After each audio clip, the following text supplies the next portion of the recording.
The birth of the eagle, how the F-15 rose from despair to dominate the skies. He can break the sound barrier while climbing straight up. He shoots into the stratosphere like a rocket, 30,000 meters high. 2 engines, 84,000 pounds of thrust, a thrust-to-weight ratio of 15:1, and a top speed of Mach 2.5. On radar, he's barely more than a shadow.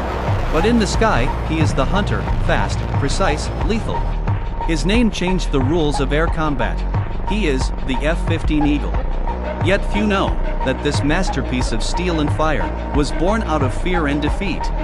Chapter 1: The Beginning of Fear. July 1967. The Soviet Union suddenly unveils a mysterious new aircraft. A superfighter, faster than anything the world had ever seen. Triple the speed of sound. Multi-target radar. Long-range missiles. In the West, alarms went off.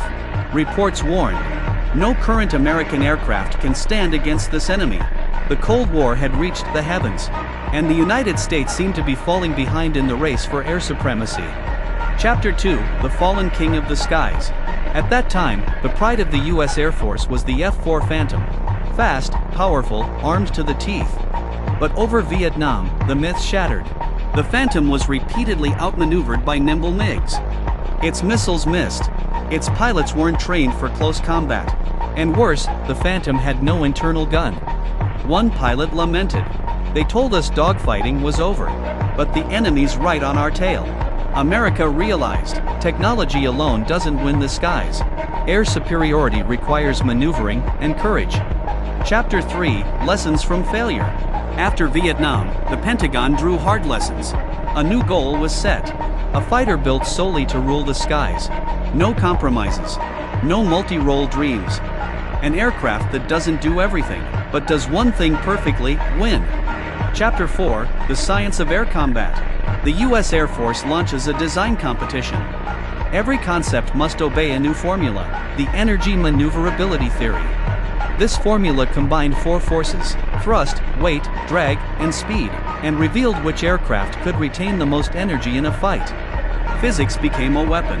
Mathematics would decide life or death.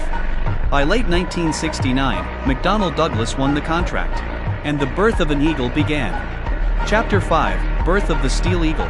Over 2.5 million man-hours. Engineers across the nation worked day and night.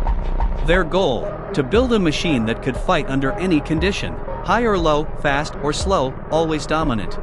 The result was overwhelming. 2 massive afterburning turbofan engines, producing 48,000 pounds of thrust. Even in a vertical climb, it could stay supersonic. Top speed, Mach 2.5. Ceiling, 30,000 meters. Thrust-to-weight ratio, 15:1. A bubble canopy for full 360-degree vision. Digital avionics, radar, and targeting fused into one display. 8 air-to-air missiles under the wings. And if the enemy came too close, a 20mm Gatling gun, firing 6,000 rounds per minute. Triple redundant hydraulics. Even damaged, it could still fly. A machine built to fight, survive, and win. The F-15 Eagle was born. Chapter 6: Trial by Fire. June 1972. 3 years after the contract, the prototype took to the sky. In test flights, it faced the old F-4 Phantom. It wasn't even close. Long range or dogfight, the F-15 dominated every engagement. For the first time, America possessed a true air superiority fighter. But in the East, the Soviets still celebrated. Their new MiG-25 was breaking world records in speed and climb. Until one man changed everything. Chapter 7: The Soviet Phantom. September 1976. Lieutenant Viktor Belenko defected to Japan in his MiG-25. For the first time, American experts could examine it. The result was shocking.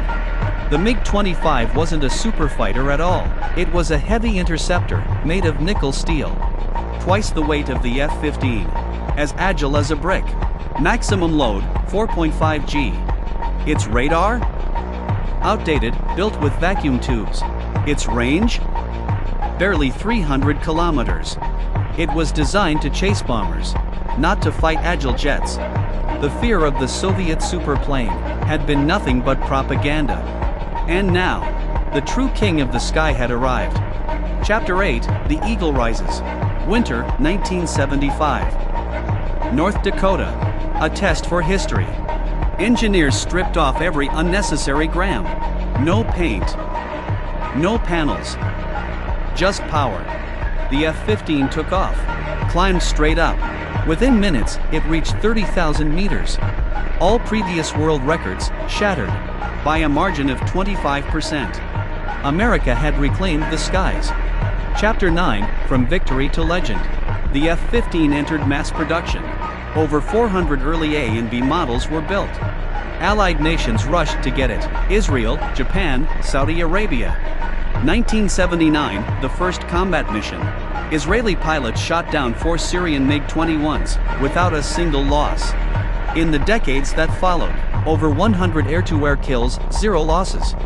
The later C, D, and E variants gained longer range, more weapons, and upgraded avionics. From a pure air superiority fighter, it evolved into a versatile strike aircraft.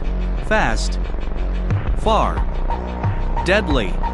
50 years after its first flight, it still soars as the F-15EX. Chapter 10, The Immortal Eagle.